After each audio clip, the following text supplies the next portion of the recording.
with Never Split the Difference, though, another thing that we talked about a second ago was with mirroring. So there's this other example I'd like to share with that, which was so that last Another example you wanted to share? yeah with mirroring. So I was just mirroring you. Sorry. you got me. um, there's a there's a bunch of videos of Oprah doing it online too. She's so good at that. Oh, awesome.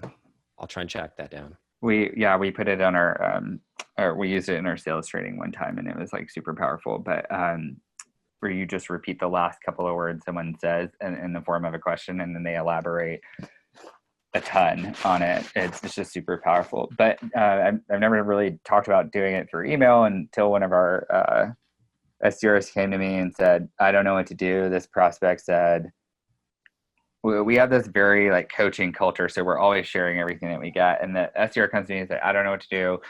Prospect says they're interested in more so the way I prospected her than the actual product itself. And I said, well, craft the email, you craft it, then I'll edit it when you send it back to me. And she said, haha, I don't want a demo right now, basically, but how you prospected me was really cool. Can you tell me how you did that?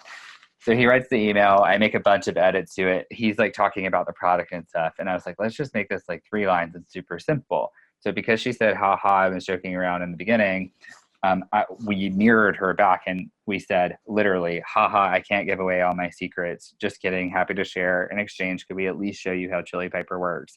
And then in the next sentence, we sort of tell her how to do it. And she books the opportunity and looks at the product there. So usually with examples like that are usually outside the norm, I would then like to inform the AE, hey, this is what happened, give them a little bit of awareness so that they know how to open the call. And very frequently I'll have the AE make use of that white space in between their initial booking of the meeting and that time in between the AE actually does that first discovery call, so that it humanizes them there as well.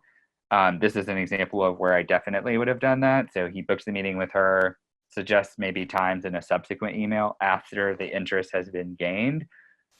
Don't lead with suggesting times or your calendar and stuff like that. Wait until the interest is gathered.